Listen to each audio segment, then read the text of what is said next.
Good afternoon, everyone, and welcome to our webinar from the sofa to safe walking, a practice nurse initiative. My name's Katrina Martin. I'm the Senior Manager of Regional Partnerships and Public Health, Barwon Southwest at Western Victoria PHN, and I'll be your facilitator for this afternoon. Alongside me is Jade Buller from the Workforce Development team here at Westvic PHN.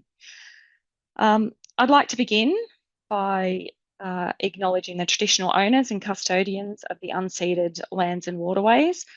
We recognise their diversity, resilience, and the ongoing place that First Peoples hold in our communities.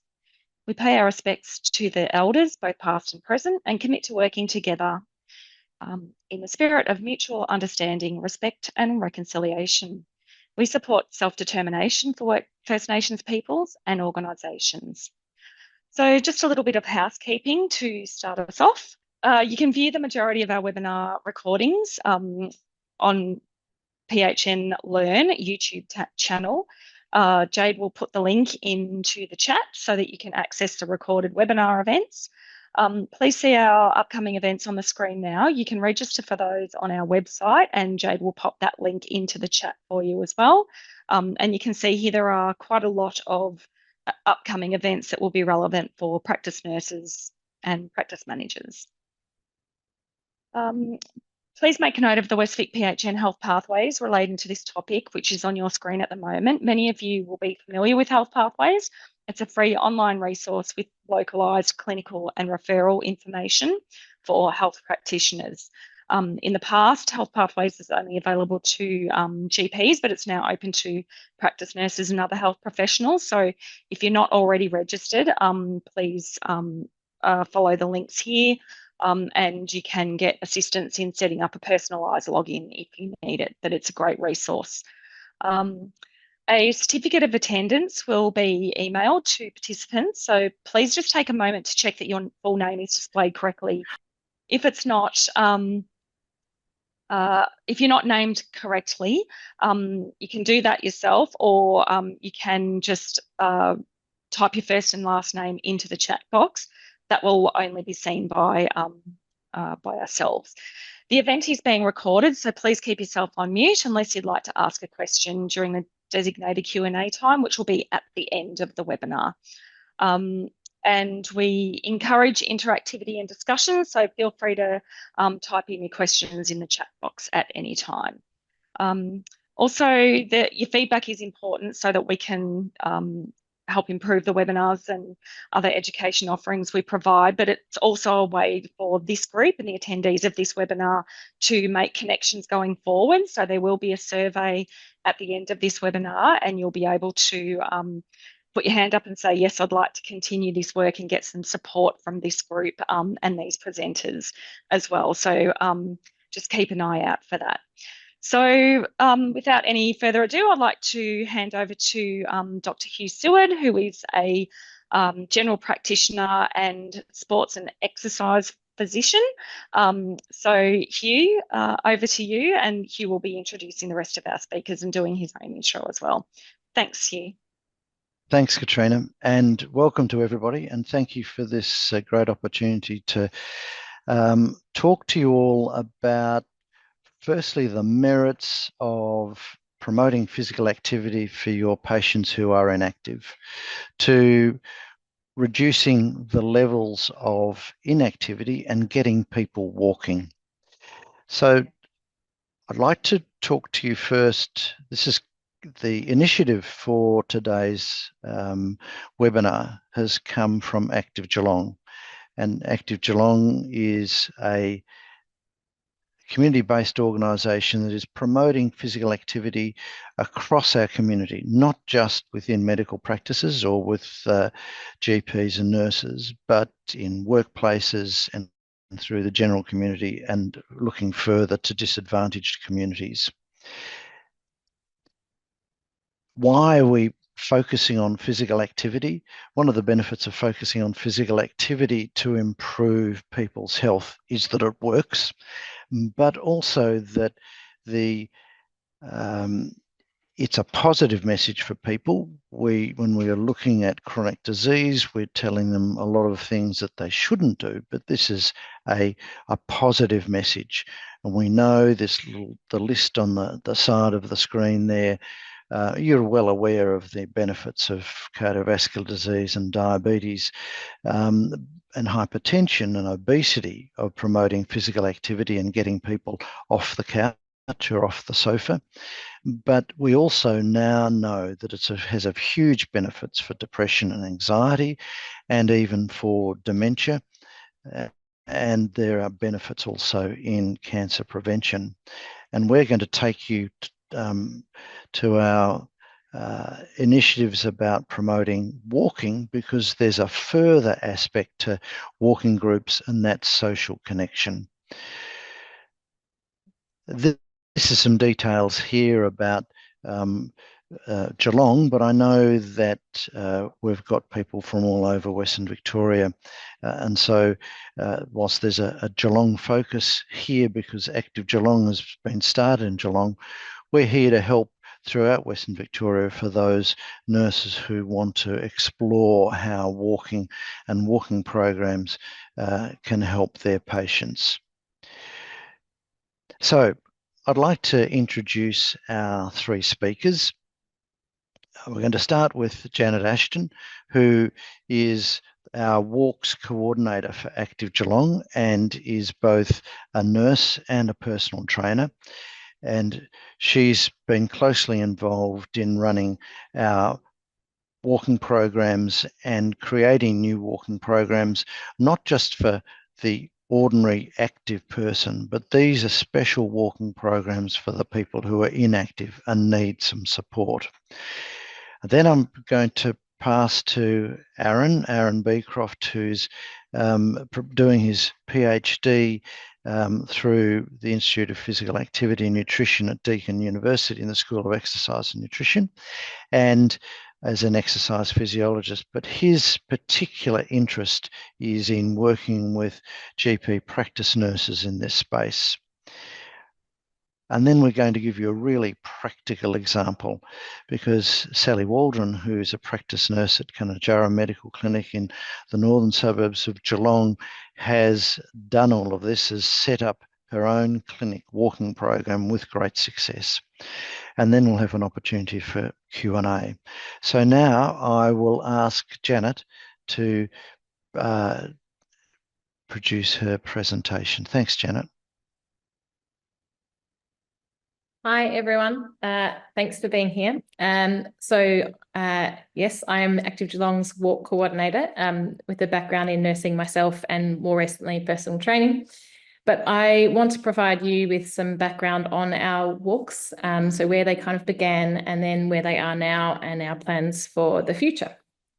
So following some funding provided by the West Vic PHN in April 2023, Active Geelong established the My Clinic Walks program.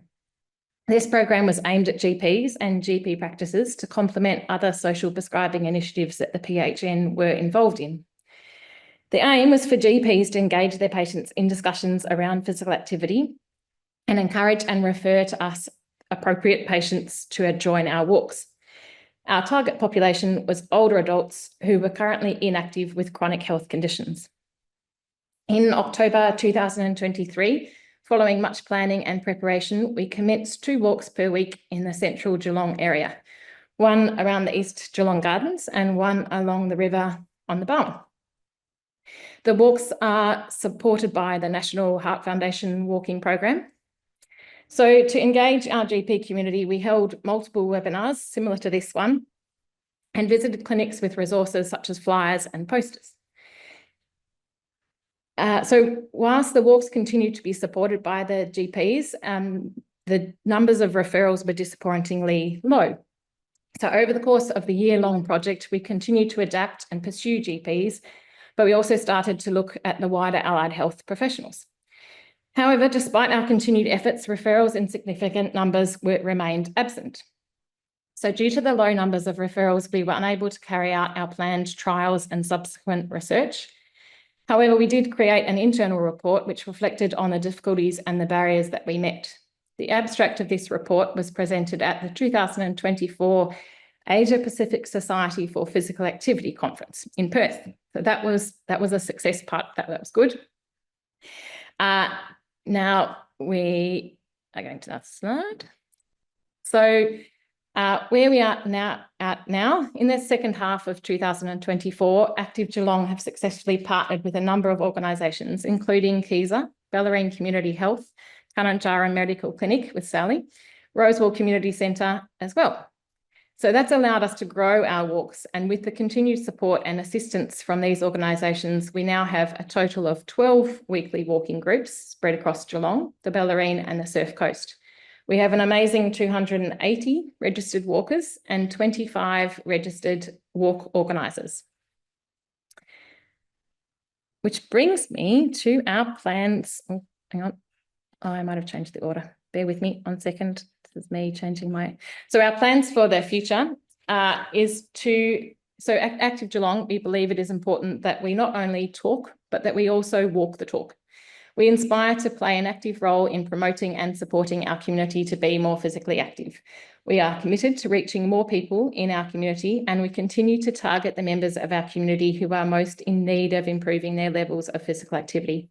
We aim to consolidate and grow our walking groups this year to include more walkers, more walk organisers, more walks in more locations, but also to create a community of walks by holding regular social events to recognise our walkers, the walk organisers, and our partners. Now, before I leave you and pass on to someone else, I just wanted to share a couple of stories of our walkers. So meet Tony. He is very happy for me to use his name and tell his story today. He would be in his 70s. He suffers from chronic pain. He has diabetes, obesity. He has suffered from low mood, low self-esteem, and low confidence. He joined our walking program about 6 months ago. He uses a walking frame, and he started off probably only being able to walk a few hundred metres, and he'd only been really walking around his home and his own garden. He joined our walks. He also signed up with the Heart Foundation to do one of their personalised plans, which is another option for walkers that they can do. And with that, it meant that he was walking with us once a week, and then he was also walking another 2 or 3 times a week on his own at home, gradually increasing his distance. In these 6 months, he's gone up to probably walking now with us close to 2 kilometres. He still walks with his walking frame, but he has bought himself some new walking shoes and a dog to encourage his increased level of physical activity. He reports to me that he has much better mood, that his weight's better controlled, that he has reduced pain and more stable blood sugars. Another story, a little bit differently to that, is an elderly lady who joined our walks, a different walking group. She had recently moved to Geelong, recently lost her husband of many years, and she used to walk from her home to meet the walking group, do the walk for around sort of 45 to 60 minutes, and then have coffee afterwards and walk home. She greatly enjoyed the company of the walkers and created a network and a social support that was important to her on those walks. However, recently she suffered from COVID and hasn't been able to join the walks and do their walking program. However, she still walks from her home to meet where they have coffee, has a coffee with them afterwards, and then walks herself home, or sometimes one of them gives her a lift home. So there's another so she gets a much more, that's the social side that she finds really important, and that support group and network around her. So there are multiple benefits to the walking program. And then I'm going to skip to so how can you help? Well, we want you to talk to your patients. We want you to find out what are their current levels of physical activity, what activities they like to do. And then it's always helpful to sort of encourage them and say that, you know, we're already impressed with where you're at now and what you try to achieve, and find out what are those feelings associated with those things that they enjoy doing and some of the barriers that they might experience to physical activity. And then we want you to suggest and encourage our walking groups and provide flyers for their thought afterwards. And then if you've got time and you see them again, follow up and find out whether they did come along and try out the walk. So remember, Active Geelong walks are friendly, supported and free, and we really hope that you will be involved. Thank you.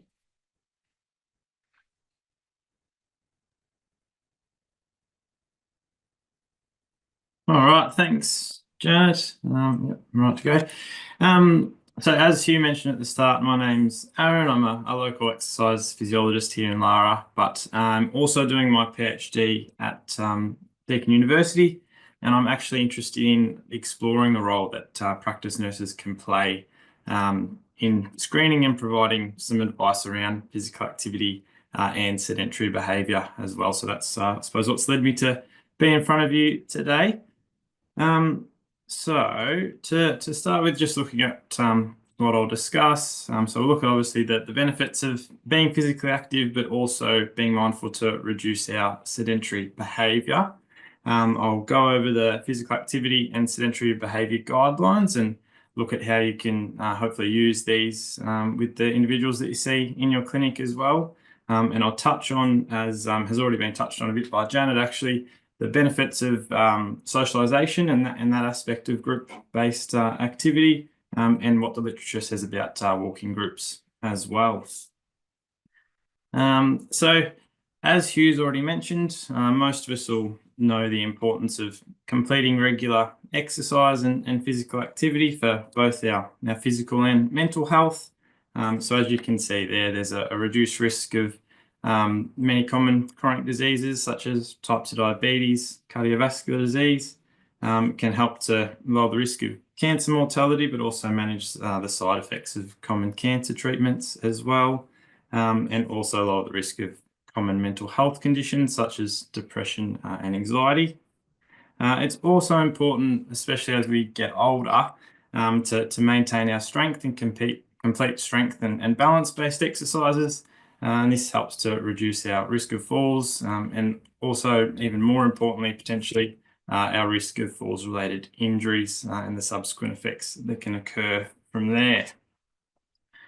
On the other end of the spectrum, we have sedentary behaviour. So this is obviously time spent in really low energy expenditure. So thinking, watching TV, spending long times sitting and reading, completing desk-based office work and computer work, long periods of time in the car, travelling or in the truck, etc. So we know that high amounts of time spent in this state are associated with increases in the risk of many of those common chronic conditions. So type 2 diabetes, cardiovascular disease, and as you see there, an increase in all-cause mortality as well.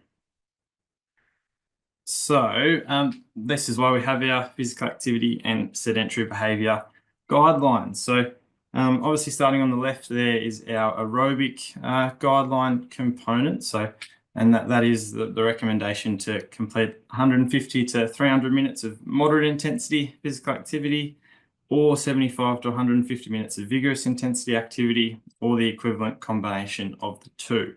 And I'll discuss a little bit more about the intensities and what that means on the next slide. But within that, there's also recommendations to complete 2 days or 2 sessions a week of muscle strengthening activity. So that's anything that moves our body against a resistance. So obviously thinking of using weights and machines and things within a gym setting, but also can be done at home using TheraBands or bodyweight exercises. So as you see there, push-ups against a park bench, that sort of thing. So any of those sorts of movements can constitute that muscle strengthening activity. And then the third component of the guidelines there is to obviously limit the amount of time we spend being sedentary and to replace that with physical activity of any intensity. So looking more specifically at physical activity intensity and what that looks like. So our figure on the left there is the total physical activity spectrum. So obviously ranging from sleep through to light intensity activity, which is our general movement, our light household chores and that type of thing. And then into our moderate to vigorous intensity physical activity, which is more structured exercise completion, going for walks, playing sports, that type of thing. If we look at our RPE scale from Active Geelong there, and thinking about this in terms of the guidelines, so what is moderate intensity and what is vigorous intensity activity. So moderate intensity activity is obviously something that gets your heart rate up, it gets your breathing rate up, but you're able to sustain it for a period of time. So it's said that you can talk, but you can't sing when you're doing moderate intensity activity.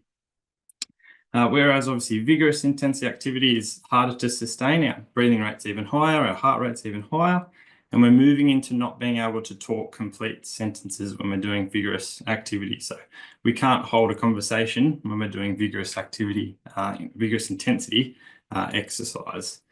In thinking about the guidelines and thinking about the patients that you might be working with in building them up to complete that amount of physical activity, it's easier for people to complete and to recover from moderate intensity exercise than it is vigorous intensity activity. And so, especially for me as an EP, focusing especially for those people who might have chronic conditions or are fairly inactive and are working up towards completing the guidelines, it's better for them to target that moderate intensity physical activity and then potentially vigorous intensity exercise further on down the track.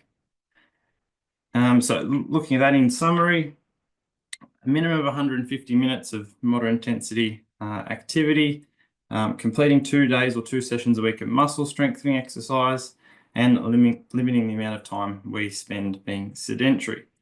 Now, also important to consider that bottom sentence there, that doing any physical activity is better than doing none. So I think that's really important for all of us on any given day, that doing anything is better than doing nothing. And there's certainly benefits of doing any amount of physical activity on any day, but also important in encouraging the patients that you work with within the clinic and those that are building up towards the guidelines, that doing anything is better than doing nothing, and we can move towards completing the recommended amount. Our staircase approach is also something we can think about in working with people who may be inactive and are building up towards participating in walking groups or building up towards completing the physical activity recommendations. And so this just looks at an approach that targets reducing their sitting time as a first step. So promoting their standing and moving. So having, whether that's exercises or just general movement every couple of minutes for a couple of minutes every half an hour to an hour or so, and then building up the amount of light intensity physical activity that they do throughout the day before focusing on more of that structured exercise into that moderate to vigorous activity level there. Now, briefly just looking, and we heard from Janet about the benefits of those case studies from participating in the walking groups from Active Geelong. But the literature also backs up walking groups as a form of exercise intervention. So this was a meta-analysis, 42 studies, nearly 2,000 participants, and they found significant improvements or significant reductions in blood pressure, resting heart rate, body fat percentage, and total cholesterol, and also significant increases in important cardiovascular measures of VO2 max and 6-minute walk time. So yeah, the literature certainly backs up walking groups as an effective form of exercise. This study also reported a mean adherence of 75%, so an attendance level of 75%, which is quite good for an exercise intervention, and it had a low risk of serious adverse effects as well. So it's well attended, it has effective health benefits, and there's a low risk of adverse effects from walking groups. So that's really good to see as well. And as also touched on by Janet in the case studies, the socialisation aspect to group-based exercise, but group-based activities in general as well. So as you see there, social isolation and loneliness contributed to an increase in likelihood of all-cause mortality and cardiovascular disease. And I believe the evidence is growing on other conditions such as dementia and things as well. So that's something else to think about, especially for those ageing elderly populations that you might have contact with. There's certainly benefits from the socialisation aspect of that group-based exercise or activity as well. So now moving into, I suppose, a couple of models or frameworks that we can use or that you guys can use in helping to move people towards the guidelines and just promote activity in general. So the 5A's model, which you may or may not be familiar with already. So this is a model that first says to ask individuals about their physical activity routine and what their physical activity habits are throughout the week. And we can use the guidelines that we now know. We can assess their physical activity habits against those guidelines and then advise and agree on any changes that they might need to make. So whether that's an extra walk throughout the week or potentially focusing on including that muscle strengthening activity as part of the guidelines. And we can work to assist them on making any changes to their physical activity habits, or arrange a referral to whether that be walking groups or allied health professional support such as exercise physiologists or physiotherapists, etc. The next model here is our trans-theoretical model, so our stages of change. And this is coming more from identifying which stage of change an individual might be at in terms of their physical activity routine or their exercise habits throughout the week. And then what steps that we can take based on what stage of change that they are in. So again, you may or may not be familiar, but just working through obviously each step and what that is. So someone who's in pre-contemplation is not intending to change for the foreseeable future, so they might be unaware of the guidelines and the benefits of being physically active for their health. Someone who's in contemplation is more aware of those benefits and they're intending to change in the future, but they haven't made any preparations to do so as yet. Someone who's in that preparation stage is intending and is preparing to change, and is someone who's ready to receive a referral to whether it be a walking group or an allied health professional, etc. Someone who's in the action has made or is making that change. So they've started on their physical activity program and are working up to the guidelines, for instance. Something to keep in mind for someone in this stage is that they may be in the action stage for the aerobic exercise component of the guidelines, but they might only be in the pre-contemplation stage for the strengthening component. So something to consider when working with patients as well. And then the maintenance phase, so they're working to prevent relapse, or they have that increased confidence to continue with the changes that they've made.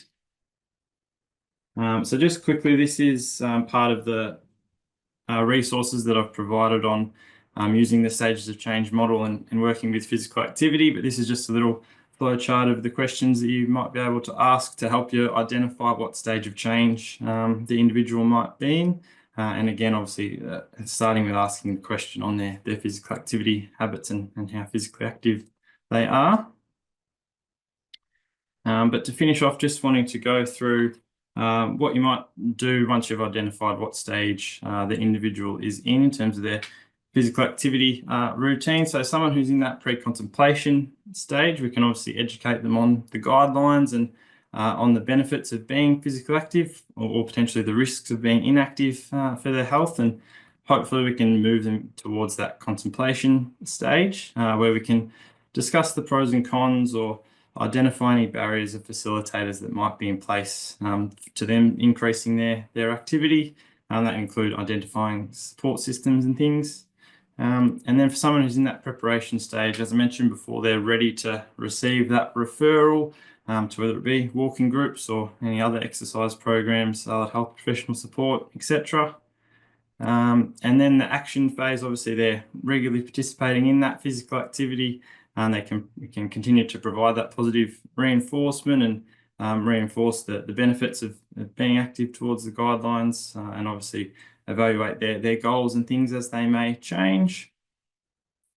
And then someone who's in that maintenance phase, we can continue to review their exercise routine, can reinforce the guidelines and reevaluate any goals again to make sure that they are in line with what their aims are and they're happy with their overall routine. So these here are just some links to further information. I know I've talked about that fairly quickly and all those different aspects. So there's some more information for you on the physical activity and sedentary behaviour guidelines, more information on the 5A's model, and also utilising the stage of change model and helping to promote physical activity among the patients within your clinic. And then I think just moving on. So this will be provided for you at the end of the webinar as well. This is a research study that I'm currently doing, investigating and looking at practice nurses and what your capacity is to, I suppose, advise on physical activity and sedentary behaviour within the patients that you see. So we're really interested in exploring your role and what this looks like. And so there's an opportunity to participate in some interviews with me where I'll ask them more questions about what this looks like for you in your clinic. What are some of the barriers or facilitators that help you do this with patients? And knowing that obviously every clinic's processes and systems are different, wanting to explore that and look at what works or what could potentially work, and what are the things to think about in helping you as practice nurses play a bit more of a role in this space. Thank you. Hello everybody, I'm Sally and I'm a practice nurse at Kunatjarra Medical Centre in North Geelong. So why a walking group? So Kunatjarra Medical had a walking group with Active Geelong and the Heart Foundation prior to COVID, which we were doing 1 day a week. People of good walking ability, I would say, but during COVID, that all fell apart. So we were looking at getting it up running again. I did a little bit of research and it's quite obvious to see that studies in the Geelong region point to inactivity. As Aaron has said, and Janet, that any increase in movement improves health outcomes, reduces chronic disease and the strain on our health services, as well as improving the mood. So we applied at Kunatjarra Medical through the Australian Practice Nurse Association for a building nurse capacity grant, which was funded by the Australian Government Department of Health and Aged Care under the Nursing in Primary Health Care program. Program supports nurses in developing nurse-delivered team-based models of care to improve patient outcomes and increase the capacity of the primary health care team. Western Primary Health Network is supporting me with education around data collection, and Kunatjarra is focusing on healthy ageing in the 65 to 74 year age group. We're challenging ageing expectations in the hope of reducing frailty. So, to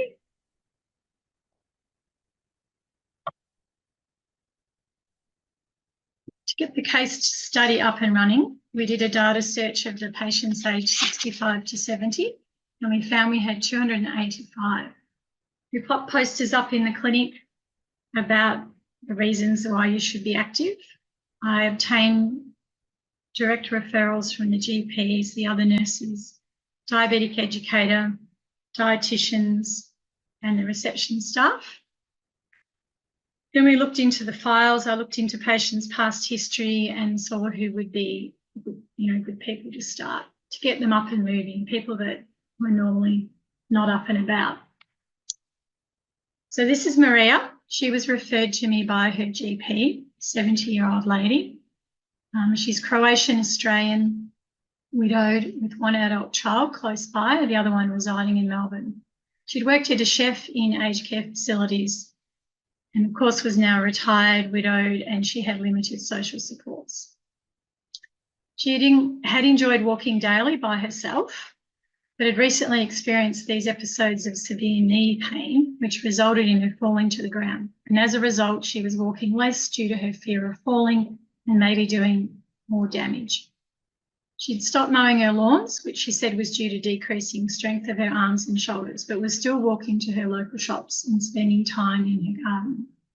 The past history of osteoporosis, osteoarthritis, and hypercholesterolemia meant that she was in a good position to set up a care plan down the track.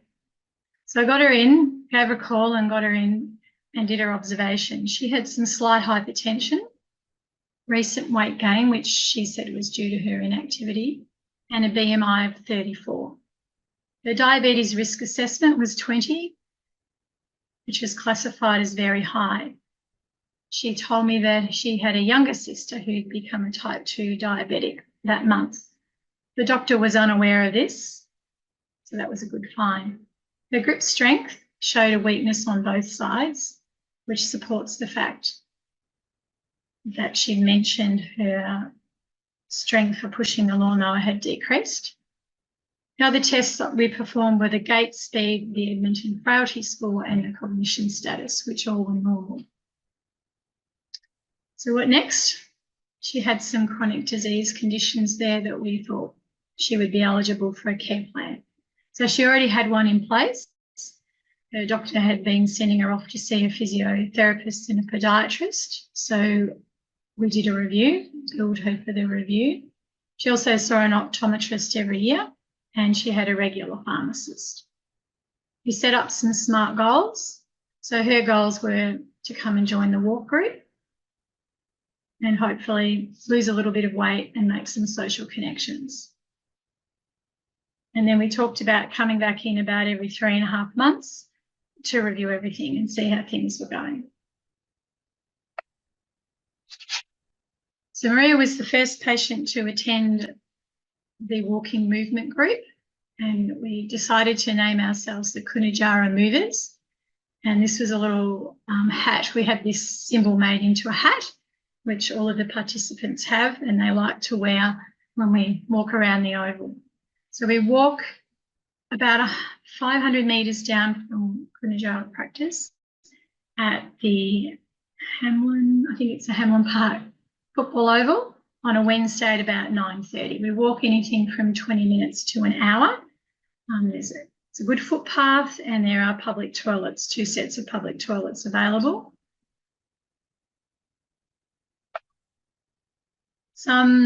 I'll just sort of say some of the patients that attend. We have ages from 52 to 91. The 91-year-old lady comes with her walking frame, and she usually does 1 or 2 laps, which is about 1.5 kilometres. And the rest of us walk anything from 2 kilometres to 4.5 kilometres, which is really good.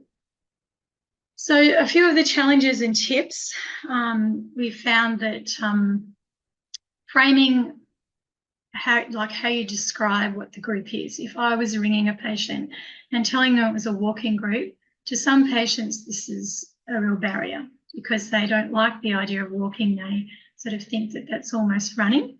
So we decided to say that it was a walking or movement group, and there's around this oval there are seats that you can sit on.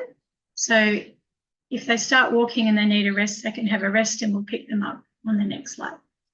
Staffing has been a bit of an issue with covering leave and finding someone at work to fill in for me when I'm away, but that's a work in progress. So if you can have someone else at your practice, you can champion the cause, that's a bonus. The referrals, I found initially the doctors were sending lots of referrals to me, but as time went on, they tended to forget about that, because we all know what it's like in general practice. There's more important things that come along. So we have 6 weekly meetings. So I always bring it up at the meetings, and then I also send out messages on best practice to remind them to refer to me. And we're changing the posters that we put up in the waiting room and in the toilets. And my other suggestion is to utilise the systems that are already in place. So the Western Primary Health Network have been really helpful with helping me around data collection. Active Geelong with My Clinic Walks, Janet's been, and Hugh have been valuable resources. And we're also registered with the Heart Foundation. So the patients, I do the registration for them, but they're all part of a scheme where they get recognition for the amount of walks they do.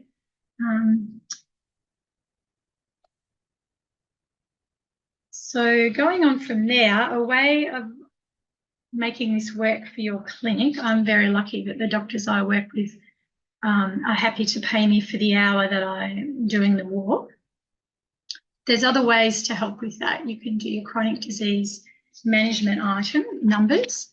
So the preparation of a GP management plan, team care arrangement and review. So your 721, 723 and 732. You can see there the billing that you get from that. So, you know, that's a good income to come in. Keeping in mind that this billing and the way we do care plans was supposed to change last year and is now meant to change later on this year. With the election coming up, maybe change of government, things might change there. So I suppose watch this space. And there's also the nurse number, the 10997, which we can claim five times in a calendar year. Health assessments. Now the items for the health assessments are based on the time frame. So if you're doing a shorter or longer one, you'll get more or less money. types of health assessments. So there's a few different types there we can do. There's one for people with intellectual disability, which is an annual one. We have a few clients that have expressed interest in coming along in wheelchairs to our group, with which I'm more than happy to accommodate. So we'll see how that goes, more for socialisation. Over 75 years of age is often done just in the clinic, but at the clinic that I work at, we visit them in their home for an hour and assess them in the home, and then they come into the clinic and the doctor signs off on that. So, you know, when you're doing the health assessment in their home, you can see how they move around their house. You know, is it safe? Do they need to be, you know, perhaps doing some more movement? So it's a good time to start that conversation. Health assessment for people aged 45 to 49. You know, there's money there as well. You can also 40 to 49 also for diabetes risks. And then there's the Aboriginal and Torres Strait Island health assessments as well. So there are all ways of claiming money that can then support you as the nurse to get people up and moving more. Then there's a heart health check, which we can bill once every 12 months for patients with heart disease. I'm not sure whether that's one that's used often or not, because you can't bill it when you're doing other health assessments within that 12 months time. So yeah, that's all I've got to say. Thank you. Thanks, Sally. Before we go to some questions, and there may be some questions if you'd like to put them in the chat, I hope that you've been inspired by this presentation, at least to consider the role of physical activity in the general health of your patients. Be inspired to ask about physical activity and record people's level of physical activity. And you've probably already identified some patients that you've been seeing or in your practice that might fit into this idea of getting those inactive patients walking. So we're not going to finish this project here, because I want to ask you, if you're in Geelong, do you want to, or would you look at referring patients to Active Geelong's walking groups? Or if you're either still in Geelong region, or beyond in Western Victoria, are you interested in starting your own clinic walking group? And Sally's given you a good example of how to do that. But there may also be community walks that you could explore in your area, or even signing people up to the National Heart Foundation and exploring how that can assist them with their walking. And finally, we hope that this group would like to follow up. Those of you will be asking in our post-webinar questionnaire and feedback whether you'd like to then become part of a nurse special interest group for physical activity, including walking programs, but not restricted to walking programs. There'll be an opportunity, because we propose to meet again each term of this year to explore other aspects of the physical activity and benefits and opportunities. So I'd now, having with that those comments made, open to the questions. And Katrina or Jay, did you want to lead those? Sure, I can do that for you, Hugh. We've got quite a few questions coming through the chat, so I'm going to start at the top and work my way through. And I'm sure the most appropriate person will take themselves off mute and answer it for me. For everyone that's attending as well, feel free to put your camera on, take yourself off mute, and ask live as well, just keeping in mind that this is being recorded. So if you're comfortable to do so, please go ahead. We've got a question here. Do patients need a GP referral, or can nurses refer and sign patients up to Active Geelong Walking Groups? That's for Janet. So originally we did target the GPs, and so we did want a GP referral, but now, nope, you can just simply refer as you like, but all it really is just sending me an email. That was on that last screen there, and I'm sure it will be in the follow-up information, but you can just send me an email with the patient's name and their contact number, as long as obviously they're happy for you to share that information. And then I give them a call and have a chat. And I usually then from there get an email address from them if they have one. And then I email them the information about the walks. And then I can always follow up with them on the telephone too. So it's easiest to come to me first, and then I find out which walk they're interested in, where they live, what location would be best, and then I feed them to the appropriate person. So for some of the walks, I leave the walks, but for some of them, it might be someone from Keezer, it might be Sally, or it might be one of the Bellarine Community Health volunteers.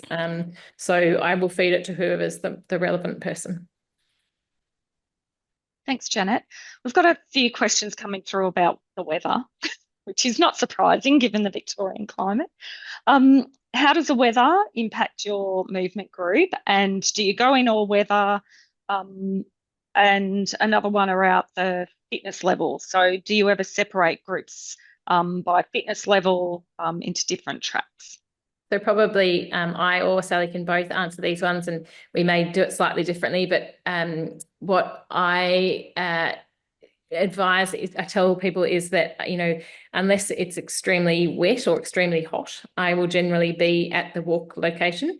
And then but I do kind of pass on to the walkers that it's up to them. If they feel comfortable walking in the conditions on that day, then attend. But if they feel uncomfortable, then don't feel obligated in any way. So I tend to put it back into their court for them to decide.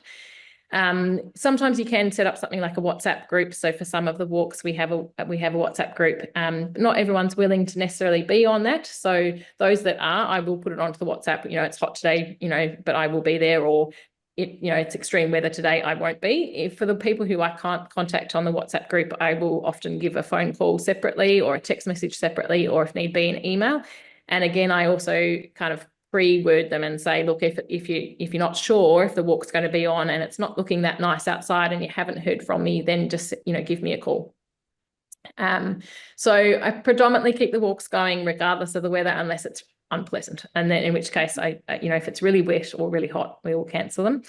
I think one of the things there is also the safety of them, not just on for the walkers, the safety of them, not just on the walk itself, but also for getting there. So I think along the lines of, is my walk on a pathway that's going to become slippery, or, if it's really wet, is it safe for them to drive there in the first place? And if it's really hot, are they, is expending energy on a hot day for someone who's elderly an appropriate thing? So they're the kind of things that run through my head. And so it's very much, I think, up to the walk organizer to decide what's appropriate, but also for the walker to decide what's appropriate for them.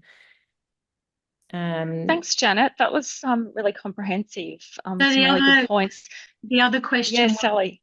The other question was, how does everyone walk together, and how do you accommodate slow walkers? So certainly where we walk, we're around an oval on a footpath, and we sort of start off going slow. If we've got one of the slower ladies there, we'll go slowly for the first lap, and then everyone else sort of takes off, and then I walk with the slower people. And usually the slow ones only do 2-3 laps tops, and then they go home, and then I catch up to the others and we then walk. We don't do coffee afterwards, but that is one of our goals, that we're going to try and get organised, that we can do coffee maybe once a month and catch up, because the socialisation is very important to these people. That's great. Thanks, Sally. So another question that's come through is, have any medical episodes occurred on the walks? Janet and Sally? So Sally might also have an answer to this one. We can both fire away. But yes, I've had someone fall. It wasn't due to the path. It was really just due to their gait. So it was probably always going to happen at some point. I do carry a first aid kit, but it's not a requirement of a Heart Foundation registered walk organiser. So we haven't talked much about that, but our Our walks are all registered under the Heart Foundation.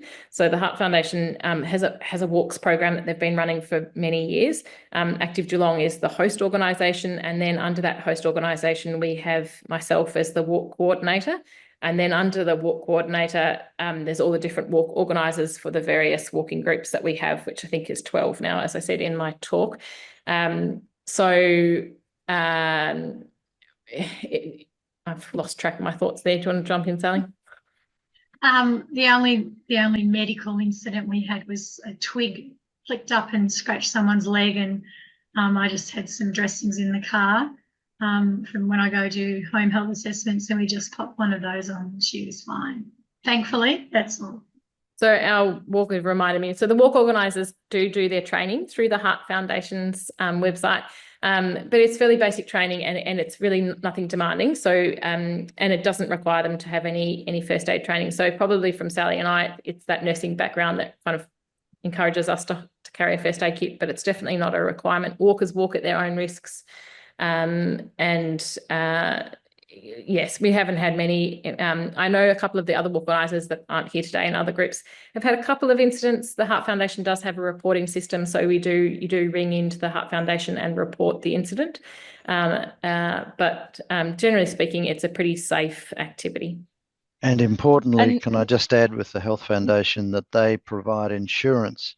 So the benefit for if you're proposing to do this through your medical practice, I'm sure your practice manager or someone will ask, well, how are we going to be covered once you register with the Heart Foundation? We also hope that you would, if you're doing your own, you'd have some links to Active Geelong, but the Heart Foundation does provide you with that insurance cover. Yep, that's a great point, Hugh. I was just about to mention that the support from Heart Foundation and that structure that sits around the walks is really useful. We do have another question here, and I think this is a great one. Have you found an exercise script is helpful for committing to increased activity? Yes, I know there's been a history of GPs using these types of things as well, and there's certainly some benefits for that as well. I think the important part of it is that any type of script or exercise prescription, as you might talk or call it, that it still comes from the patient. It comes from the individual. They have a large amount of input into what their script is and what works for them.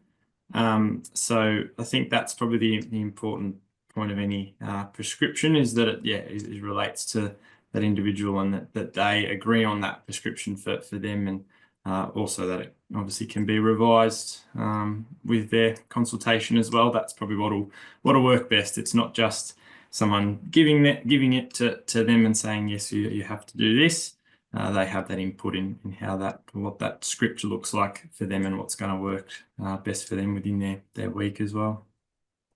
I do see there's a question here about how do we obtain leaflets to give to the patients, and those leaflets will be included in the post-webinar email, so you'll actually have PDF copies of those. Did you want to add anything to that, Janet? Yes, so I can also deliver them to you, so I can print them off and deliver some to you if that helps, and then you can always photocopy more or get in touch if you need more.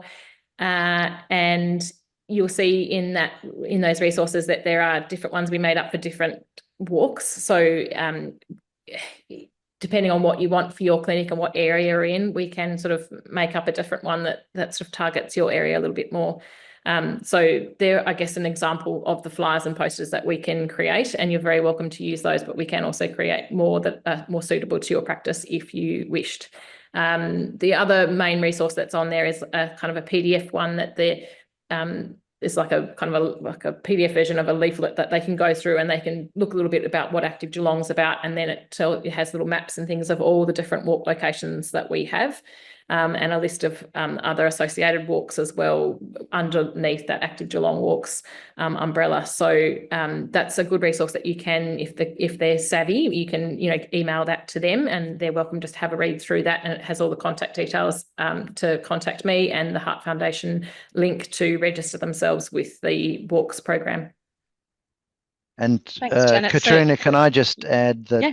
if you're not in the Geelong region, I know quite a number of people in the webinar aren't, and you're looking at developing your own walking program, would love to be able to help you and to provide you with some guidance and support, and contact through Janet. But also you can use and modify the concepts of these flyers and adapt them for your own needs. But we'd love to have you as part of a special interest group or community to advance this effort to get more people active and walking together. Thanks, Hugh. I think you're reading my mind. We keep going to say the same things. Now, we've only got a couple of minutes left. So there was a quick question for asking if including a script for physical activity with a GPMP or health assessment would be beneficial. So I might ask you on that one, Sally. Yeah, I think that would be a great idea, a very good idea. Yep. Yeah, I agree. Yeah, great. Thank you. You can see here the evaluation survey is on your screen, and there is, as I mentioned earlier, as you go work through that, there's a section at the end with questions specifically about the walking groups and an option to provide your email so that we can provide further support to you. So yes, please go through and complete that as well. But please remember the West Vic PHN Practice Facilitation Team is available. They're aware of this webinar and have been provided the slides. So if you do want some support around the billing aspect of it, please make contact with the PF team as well. I think that's everything. I'd like to thank our presenters today. It's been a great session. We're just so lucky to have such great expertise and that willingness to, help other practices pursue ideas and things that might benefit their practice and their patients and their community as well. So I really thank everyone for giving their time. Thank you, everybody. Thanks, everyone. You're welcome. Goodbye. Thank you.